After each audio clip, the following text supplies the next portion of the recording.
Let me say at the outset that we are here a little late given earlier events today, but I want to give the public the assurance that we will not be distracted by any action whatsoever.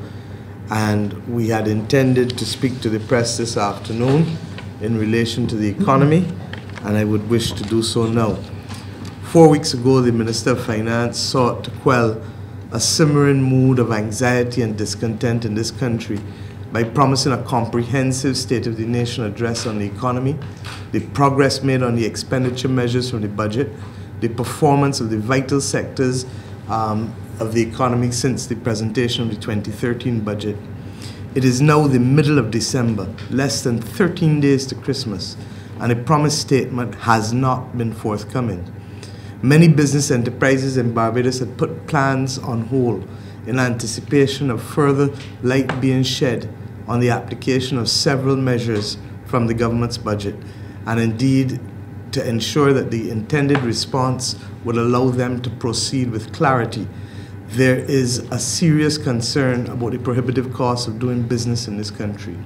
Equally, there has also been heightened speculation about this possibility of job cuts in the public service and the consequential impact on spending at Christmas time.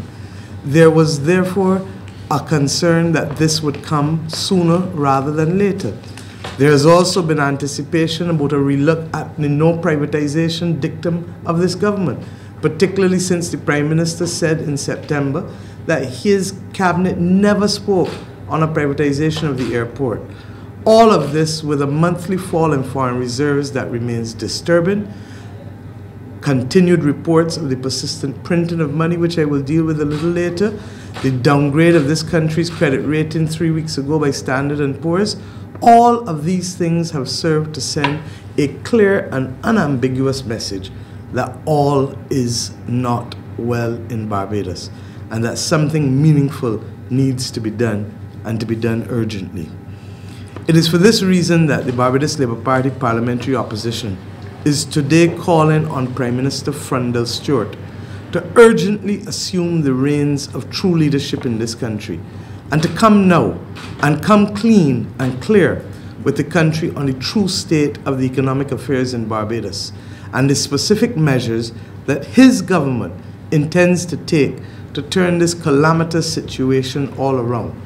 It is now clear to all that all three initiatives of this government to correct the economy, they have now failed. The medium-term fiscal strategy from 2010, the revised medium-term fiscal strategy, and now the August 2013 budget. This situation warrants now that the Prime Minister must intervene. It will not be enough for a Minister of Finance to come belatedly and to read a script prepared by a public relations consultant. Too many lives and too many enterprises in Barbados are now at stake. And the time has come for the Prime Minister to start to lead Barbados out of this crisis, to come now and to come clean. And if he does not do so, it will be left to the people of Barbados to decide who will fill that void at the top, given his inertia and his inaction. The Barbados Labour Party has reason to believe that something may be said prior to tomorrow afternoon, as there will almost be likely an attempt to beat the International Monetary Fund Article 4 guillotine, which denotes that its report covering the period of time for its visit to Barbados can only take into consideration any announcement that was made prior to the departure of the International Monetary Fund team. The time for their departure is tomorrow afternoon. There is too much anxiety, people, too much, and too much uncertainty in this country for a Minister of Finance to huddle together a few measures merely to satisfy the observation and requirements of external interests and agencies, or indeed the international capital markets. Barbadians and Barbados deserves better. They deserve to be given an upfront assessment of where we are, where this economy is at, and a clear strategy for taking us out of this position. And we are tired of the promises. Further, there must be clarity as to how this government will implement whatever they announce. as they have failed to follow through on almost everything that they have announced to the country, even the timing of this ministerial statement. This really is enough. I want to remind finally the Minister of Finance that he can choose to ignore the questions that I asked him on the 21st of November. They remain unanswered today. But I repeat 5 of them in particular for the benefit of the Barbados public, because this best captures what lies ahead of us, given this government's failure to act in the interests of this country and its people. Given that the printing of money, given that the printing of money is not only reckless, but will endanger the economic and monetary stability of Barbados, especially when we have lost over $614 million of foreign reserves since the 1st of April of this year, will the minister state how much money has been printed by the central bank to purchase treasury bills from the government since the beginning of this financial year? Can the minister confirm that down to the end of October, a whopping $372.9 million was printed to purchase treasury bills by the central bank to help the government finance its uncontrollable deficit, an unsustainable deficit, and that this in fact was more than $300 million more than last year that they used to purchase treasury bills? 2, will the minister confirm whether there will be any further printing of money during the rest of this financial year, and indeed the next financial year, because it is clear the minister will not meet the fiscal targets that he set out in August for his deficit? 3, will the minister indicate whether he has formally received a report from the central bank pursuant to Section 48 of that Central Bank Act that the credit limit which the minister has set for this financial year is likely to be exceeded, or indeed that the country's monetary stability is endangered? If so, does the minister agree with the proposed measures by the central bank to forestall or otherwise remedy this situation if the central bank has in fact given him those measures? And if he does not agree with the central bank, has the minister issued a written order for the policies to be adopted by the central bank, as he is required to do by Section 49, and indeed to officially gazette any differences in opinion that he has with the central bank governor? We will wait and see. 4, is the minister willing to indicate whether he will agree, and he needs to tell the country this, to urgently amend the Central Bank Act to protect the people of Barbados, to ensure that there can be no printing of money in secret through the issuance of primary securities by the central bank. In other words, that the central bank will print money to buy treasury bills issued by the Accountant General. And will he agree that we should amend our law, as is done in other Commonwealth countries, such that there is a limit on the amount that can be printed to purchase treasury bills and other securities? Jamaica does it, other countries do it.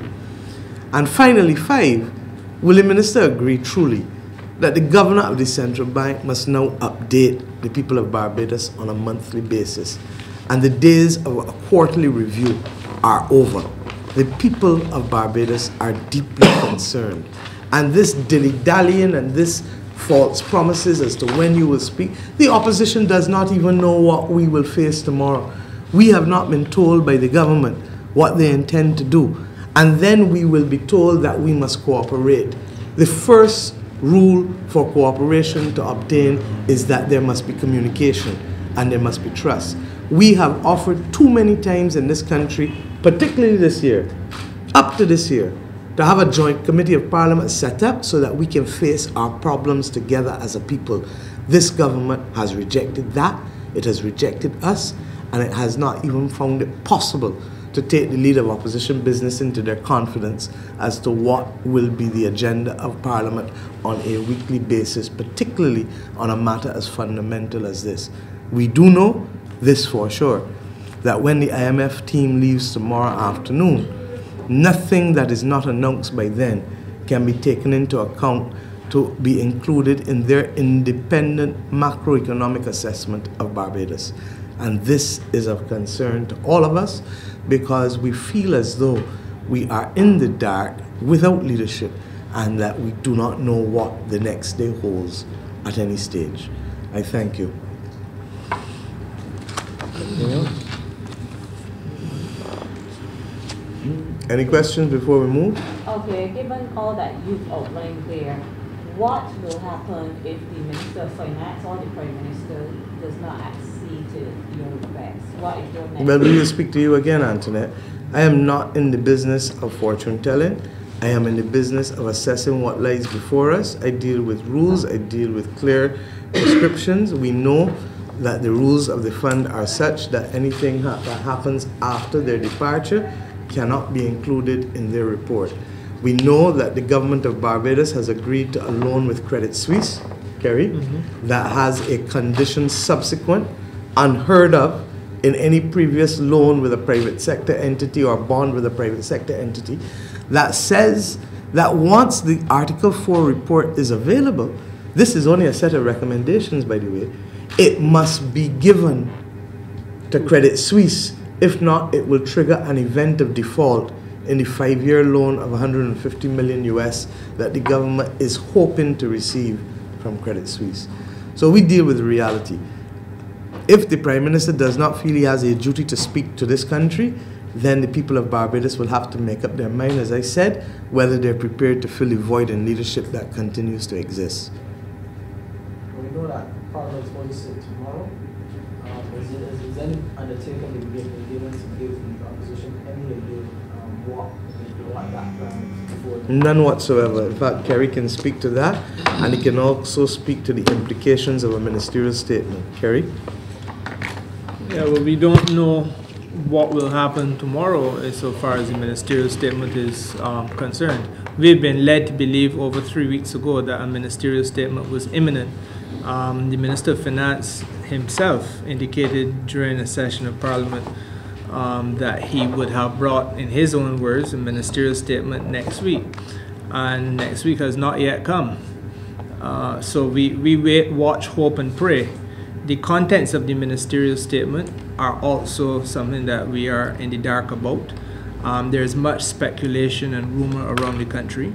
And of course, as a responsible opposition, we would have wanted to have been in a position where we would have been able to, as best as is possible, help to shepherd the country through these difficult times.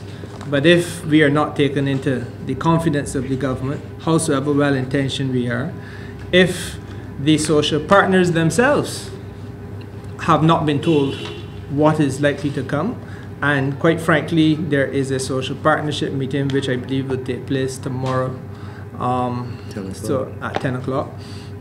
So that the real problem that we face is that as much as government at a rhetorical level has been saying to the country that they want to hold our hands and partner, and I say our not just as the opposition, but Barbados, the government has been effectively a law unto its own self in this matter.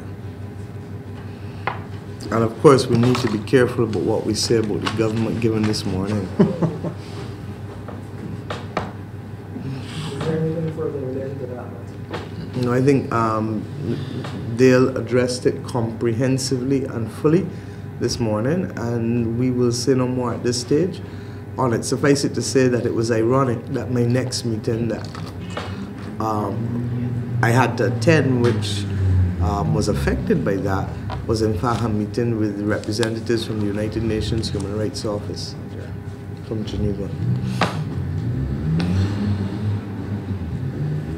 And I had to profoundly apologize for being deferred, being detained elsewhere.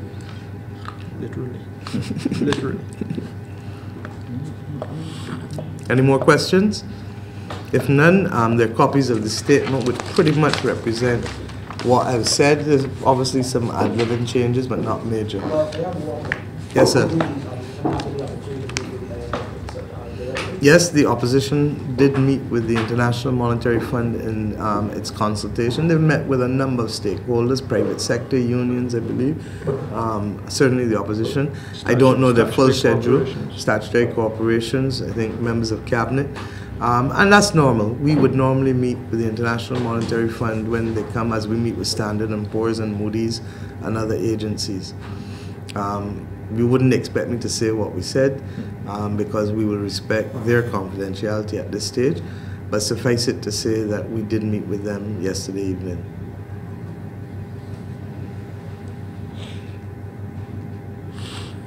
Okay. Thank you very much.